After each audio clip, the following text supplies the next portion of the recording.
Now, they're actually in fix Bryce Young mode. They're in, holy shit, we just gave the Bears Caleb Williams, DJ Moore, Darnell Wright, and Tyreek Stevenson for this 5'9" midget who was terrible last year. Ladies and gentlemen, welcome back to another video on the channel today. In today's video, I have another tier list, and the purpose of this tier list is to prematurely rank every NFL team for the 2024 season. This is kind of a post-draft reaction video, how the draft affected these teams. And I'm going to go ahead, and today is what, May 1st? I'm going to go ahead and make a May 1st tier list for how I think these teams will fare in 2024. Now, if you guys are enjoying the videos, please don't forget to subscribe. I would really appreciate it. We are this close to 1,000 subs. But enough about that. Let's go ahead and get into the tiers. So as you can see in the left column, I have teams that will be playing in February, legit contenders, teams that will be nice, teams that could be nice, teams that are fucking boring, teams that are more than likely ass, tank mode, and then the Broncos. I hope there are no spoilers on that list. But let's start with the Saints. The Saints, they are going to be fucking boring. They didn't do enough in the draft to really sway my opinion. Now, I did think they had a pretty good draft. They went after positions of need, most notably offensive tackle with Fuaga. So good there. But the Saints, Mickey Loomis has just put this team in such a shit situation year after year after year. They're kicking the cap down the road. Their quarterback is mid as hell. Defense, mid as hell. Their offensive skill position talent outside of Chris Olave, mid as hell. So I don't have any hope for this Saints team. They're going to finish like 7-10, 6-11, whatever. They're going to be boring as fuck. Next, we got the Miami Dolphins. They'll be nice. They will be nice. I thought Chop Robinson was a bit too early for Chop Robinson. And I thought they probably could have gone after other positions like corner or interior defensive line. But let's not take away from the fact that the Dolphins were really good last year. They're probably going to be good again this year. They're going to be in a battle to win their division. I know the Bills, you could say the Bills got worse with all those departures in free agency, and they traded away Stephon Diggs.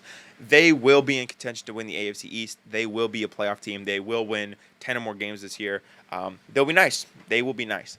The Baltimore Ravens, I do think that the Ravens have a chance to be playing in February. Now, the Ravens last year were a Todd Monken disaster class away from playing in the Super Bowl against the 49ers, a team that they had ass-thrashed a few weeks prior. Now, what did they do in the draft to really solidify me saying that they're a top-tier contender? Well, they got Nate Wiggins at pick 30, which was an excellent pick. They got Adisa Isaac later on in the draft. They added, what they lost in Jadeveon Clowney, I think they replaced with Adisa Isaac. They added to a corner room, a really talented defensive back room as it is with Marlon Humphrey. Even though he's not in his prime, Kyle Hamilton is still really good. He was probably the best safety in the NFL last year. Now, losing Mike McDonald is huge. I don't think Geno Stone and Patrick Queen losses are huge, but obviously there's some holes to fill there. But I think the Ravens, it's kind of goes without saying that they're going to be really damn good. They added Derrick Henry, the best running back of the last 5 or 6 years. So they will be nice. They will be more than nice, actually. They will be playing in February more than likely. The Bengals, they are also legit contenders. Now, they went with Amaris Mims, who I thought could be very interesting. I think that's a high-risk, high-reward type of pick, which, again, if that hits, that's just so amazing for the Bengals. They need that good protection around Joe Burrow. They've been a consistently, successful team with a healthy Joe Burrow. They're going to be in the playoffs. They're going to give you a hard time. So don't expect anything less than, a playoff win or 2 from the Bengals if Joe Burrow is healthy.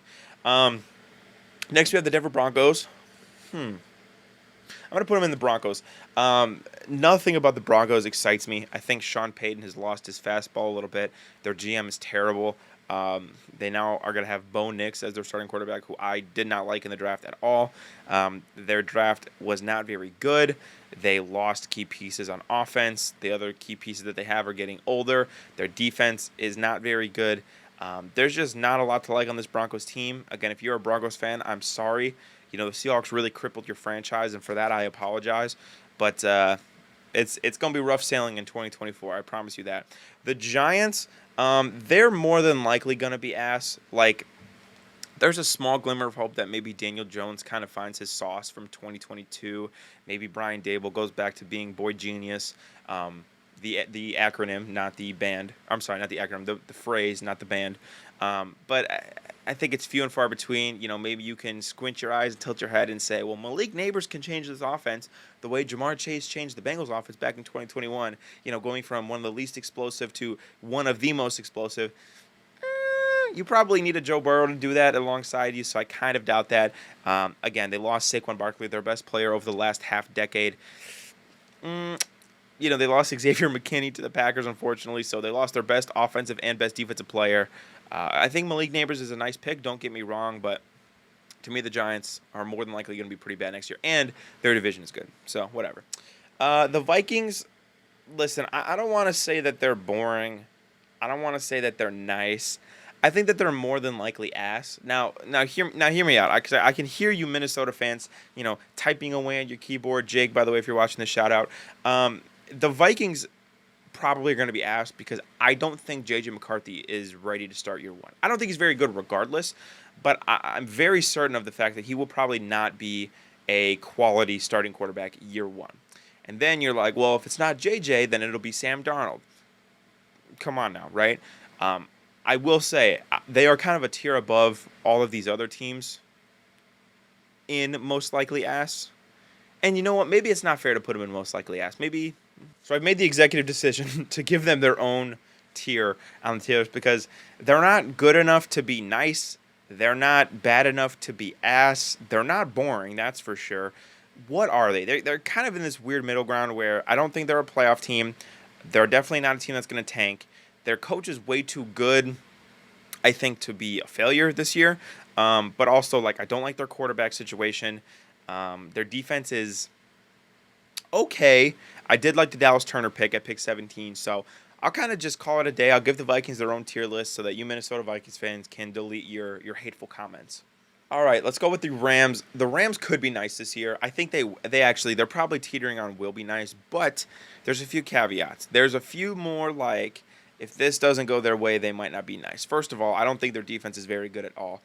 They were kind of hanging by a thread last year, and Aaron Donald obviously was the catalyst of that defense. He's now gone. Well, how do you replace him? Obviously, you drafted Jared Verse, and you drafted Braden Fisk, and you drafted Cam Kitchens, which I think are good additions, don't get me wrong, but with the departure of both Aaron Donald and Raheem Morris, the defensive coordinator, now the coach of the Falcons, I don't know if this defense is going to be very good. On the offensive side of the ball, you have Matthew Stafford, who is getting up there in age. I think we have seen injuries kind of take their toll on him a little bit. Puka Nacua, the jury's still out on if he's a one-year wonder or not. I tend to think that he's a genuinely, legitimate good wide receiver in this league. However, again, if the Matthew Stafford thing kind of unravels, that will be less productive. Cooper Kupp is 30 now, which is crazy to say out loud. And I will say I do like their offensive line, especially the interior. So I'll put them in could be nice because I think if the chips fall their way, they will be a playoff team. But I can also see this team being 7-10, 8-9. If a few unlucky things happen to them along the way. Let's go to the Buccaneers. They'll be boring, but they'll be kind of good boring. They'll be 9-8 boring. Baker Mayfield, he's a middle-of-the-pack starter. I mean, nothing really spectacular. You're not jumping for joy to have Baker Mayfield. They're kind of just running back last year's team. They re-signed Mike Evans. They re-signed Antoine Winfield. They re-signed Baker Mayfield. Same coaching staff opposite, outside of Dave Canales, who left for Carolina. So maybe their offense takes a step down. But I just don't see anything really that tells me that this Buccaneers team is going to make legitimate noise. I don't think they're going to win the South. I think they took advantage of a really bad year for the division last year. I think the Falcons probably passed them up. Maybe that's a spoiler. But to me, the Buccaneers, they're just really nothing really to look forward to. The Lions, I think, are legit contenders. I'll put them behind the Bengals just because I don't think their quarterback situation is as good, and the Bengals have gone to the Super Bowl where the Lions have not. For the Lions, the real kryptonite of this team last year was, I think, the defensive backfield. More specifically, the corner room. I thought the safeties were fine. Kirby Joseph and Brian Branch were, in spots really, really good.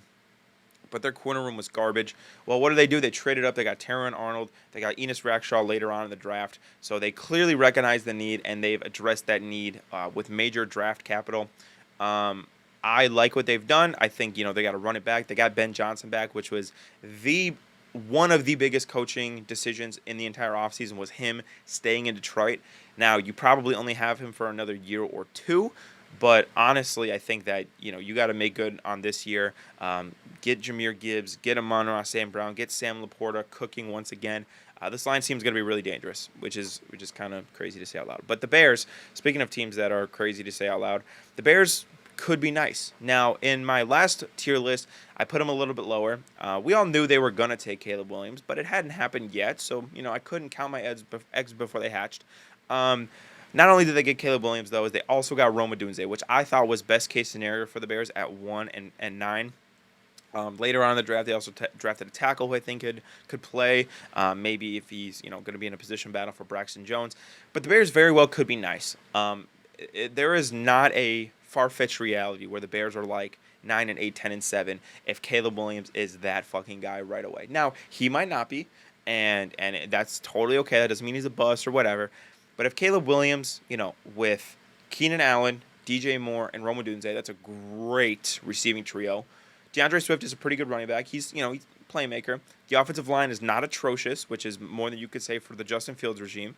That's not a defensive Justin Fields. I'm just pointing that out. And the defense can be really good. Last year, post the trade deadline, the Bears were one of the best defenses in the NFL with Montez Sweat. Jalen Johnson came back. They actually extended both Jalen Johnson and Montez Sweat. Tyreek Stevenson got better throughout the year. I thought Kyler Gordon made strides. Jaquan Brisker is still pretty good. TJ Edwards was one of the most underrated linebackers in the NFL last year. I really did think they should have filled a hole at interior defensive line, but if you're going to let Gervon Dexter develop more and that's going to be your guy, I think that's a solid plan. Again, the Bears are not going to be contenders next year. They're probably not going to win the North. I'm not saying that, but they could most definitely sneak into the playoffs. I would not be shocked at that at all. The 49ers now, we're bordering a little bit to put you down a tier, but for right now, you avoided disaster. You didn't have to trade Brandon Ayuk, or at least you haven't yet. Knock on wood, because I want him to trade Brandon Ayuk because I hate the 49ers. But, again, you kind of are running back your same team from last year. You still got McCaffrey. You still got Brock Purdy, Ayuk, Debo, Kittle, defense. Hopefully, Dre Greenlaw doesn't miss the whole year, because even though I hate the 49ers, I never like injuries for any player. That's just kind of a blank statement. Fred Warner still the best inside linebacker in football, as much as I hate to say it. I thought your draft was interesting, for sure. Ricky Pearsall would have not been on my board at pick 31. You made some other good picks down the road. I like the corner from Florida State. I'm blanking on his name at this current moment, but I did like the corner in that second round. I thought that was a position of need for the 49ers. But, again, until the wheels fall off, until, you start having to release or trade a bunch of your star players, this team is going to remain really, really good. The Eagles. I do think the Eagles are legitimate contenders. I'm going to put them behind the Bengals and the Lions. Ooh, that's tough. Yeah, I'll put them behind the Lions just because last year kind of tarnished my legacy a little bit.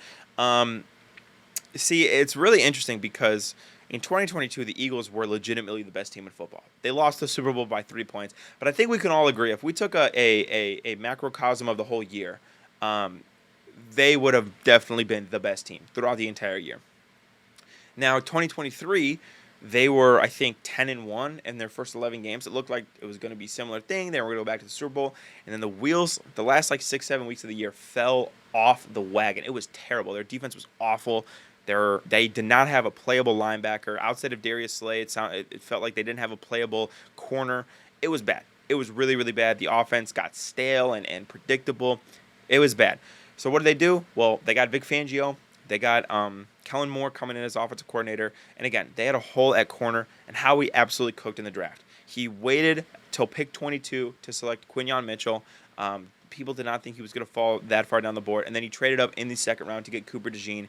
He got, on a lot of people's boards, 2 of the top 3 cornerbacks. Major position of need for the Eagles. I thought that this was an excellent draft from Howie. We all know that Howie kills the draft every single year. If the offense can get back on track and the defense can be playable again, this team will be right where it was in 2022. Now, I'm interested to see, just how the current trajectory of Jalen Hurts goes. I think they'll go as far as Jalen Hurts goes. But yeah, this team should be really, really good again. I think the Raiders, they'll be boring for sure. They'll be probably more fun than the Saints. I don't know. I'm not buying this Antonio Pierce thing.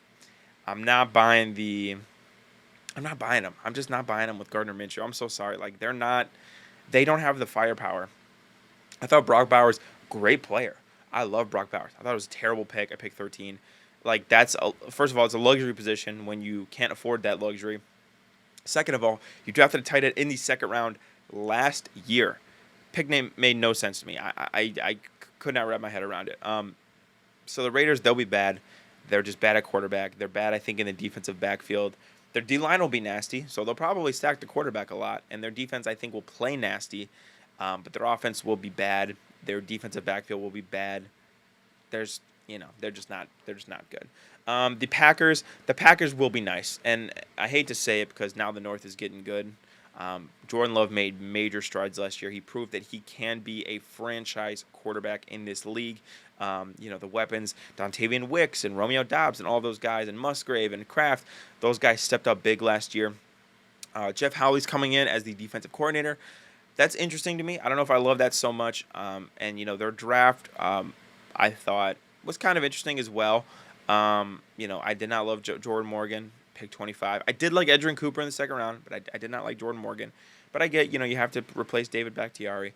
But they'll be nice. If Jordan Love continues to be what Jordan Love was, I mean, they were, one bad interception. They were like a game-winning drive away from beating the 49ers to go to the NFC Championship game. I think big things are ahead for Green Bay, and hopefully this Bears-Packers rivalry starts actually getting good for the first time in about 10 years, if not more.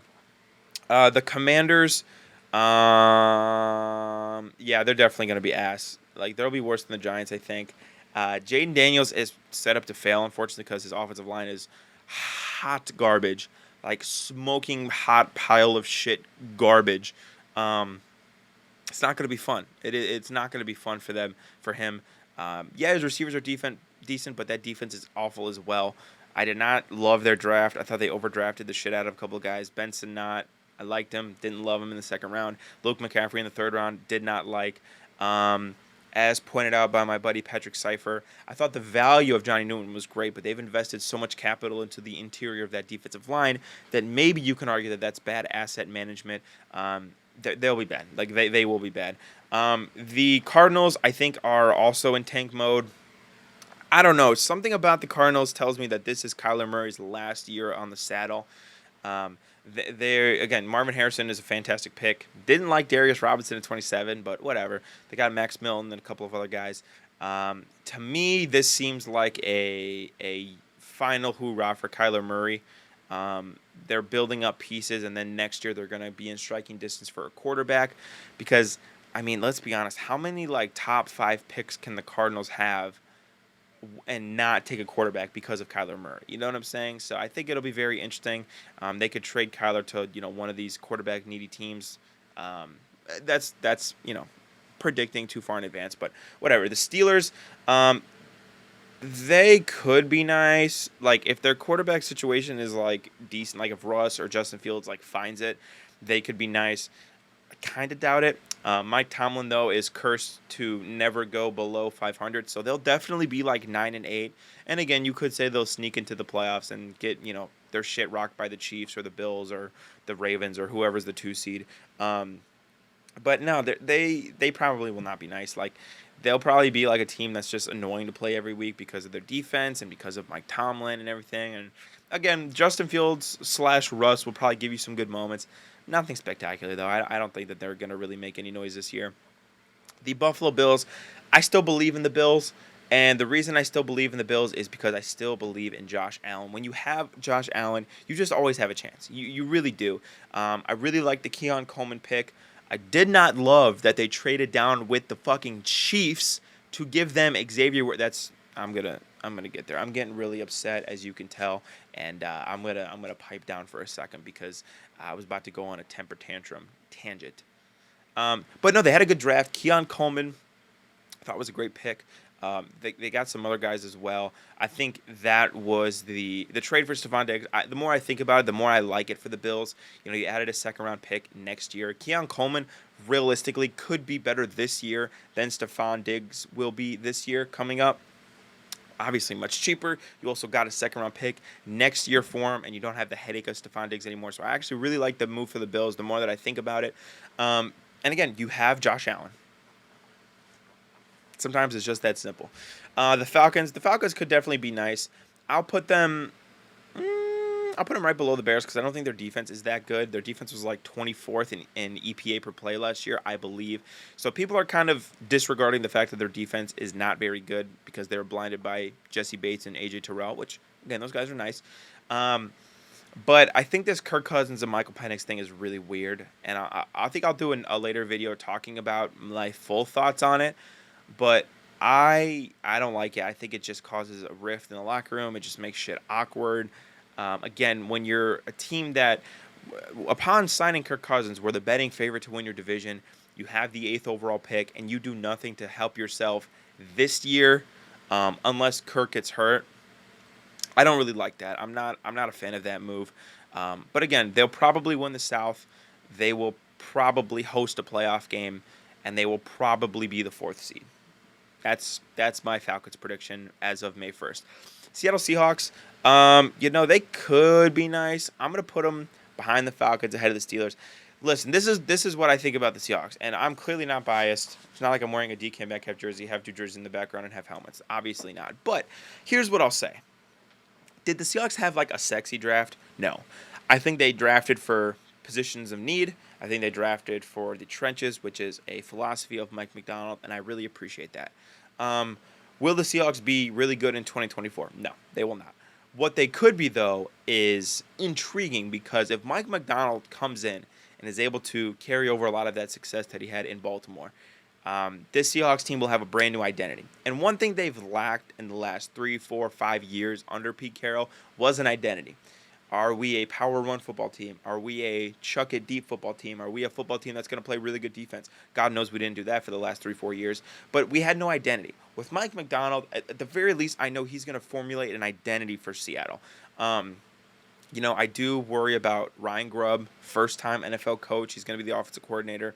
But I know that Mike Macdonald, I see the vision. I see Mike Macdonald's plan in his head about how he wants to build out this team. Very, I think, opposite of what Pete Carroll wanted to do. But again, I see the vision. I see the plan.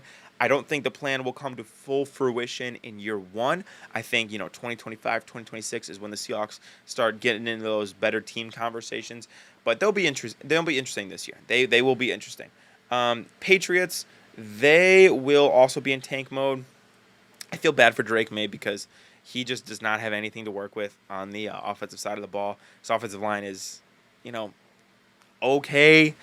His receiving core is garbage. Unless Jalen Polk or Javon Baker end up being really good, they're shit out of luck.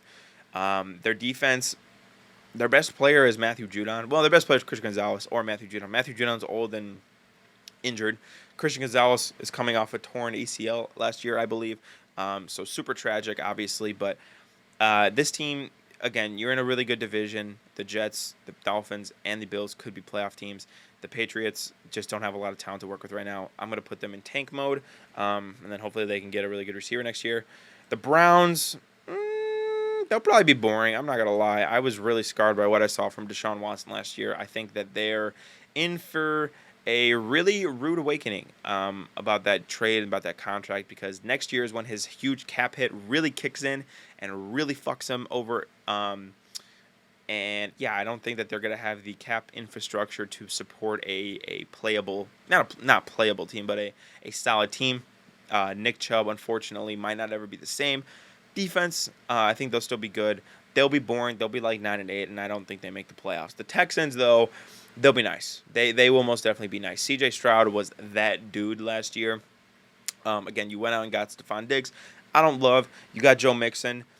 I mean, that's an upgrade over, I think, Dameon Pierce and Devin Singletary last year. In the draft, you went defensively, which I think was smart.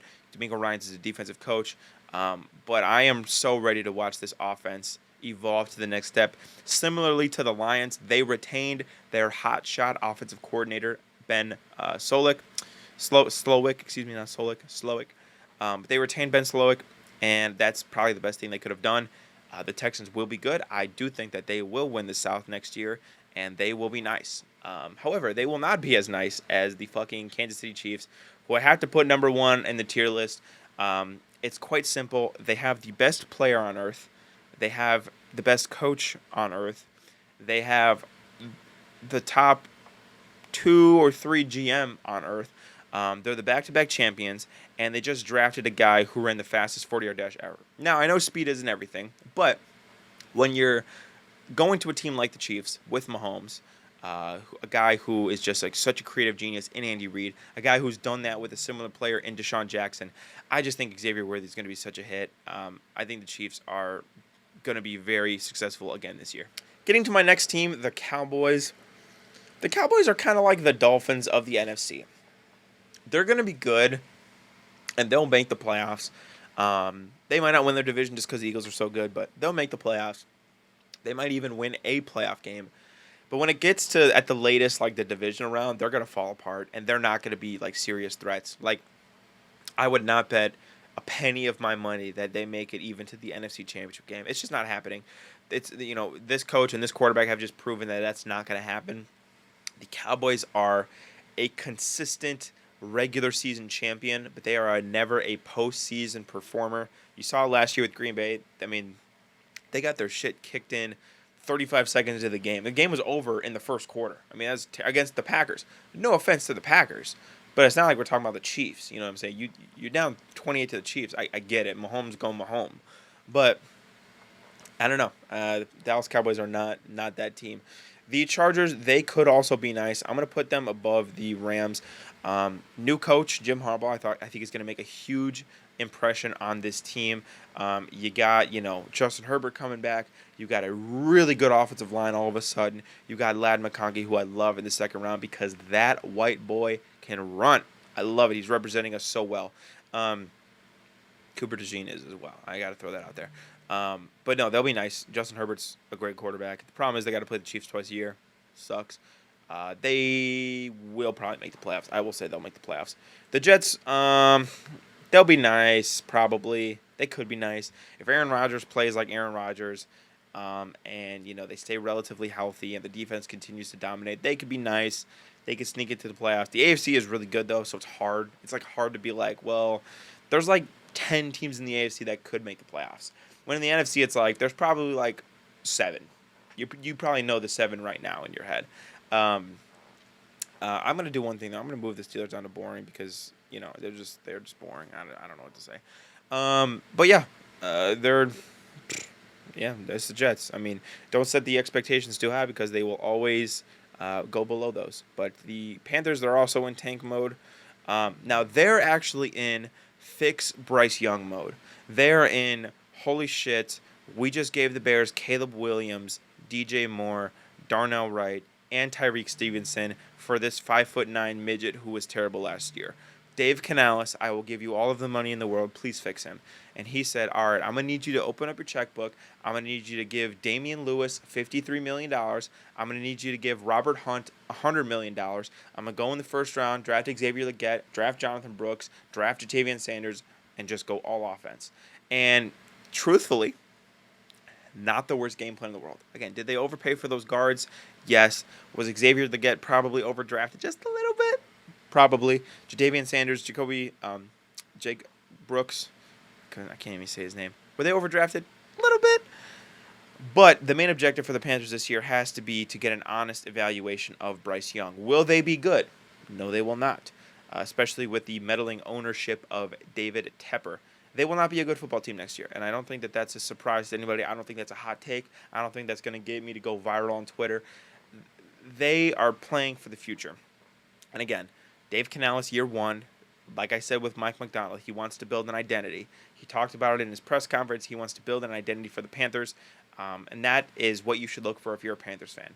Don't look for wins. Don't look for Bryce Young to throw for 4,000 yards and 35 touchdowns, whatever. Look for an identity.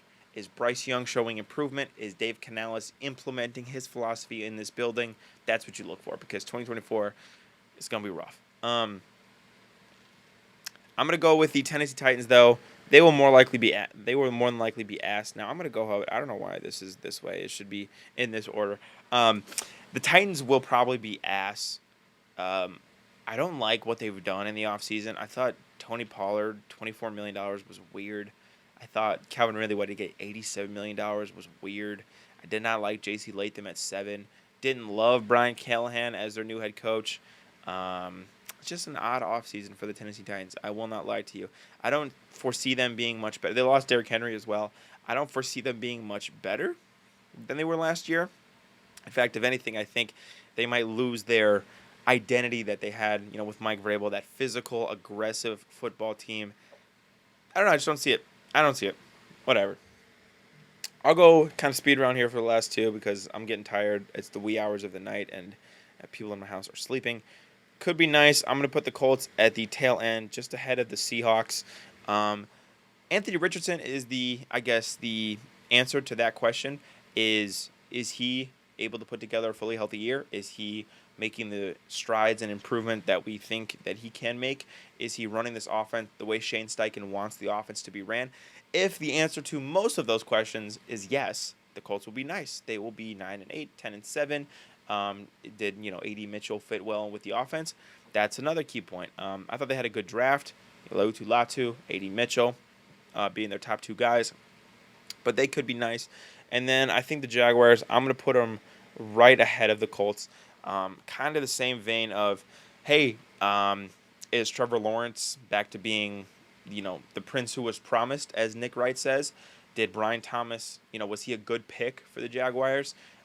Were Doug Peterson, and the coaching staff able to kind of turn this team around? Travis Etienne, was he still one of the league's most inefficient runners? Again, you want those answers to be positive for the Jaguars, and if so, I think they'll be a pretty good team. So this is my full and complete tier list. Please let me know what you guys think in the comments down below. I love you guys. Like I said, we're on the road to 1,000, so I would really, really appreciate the help. I will talk to you guys in the next video. Peace out.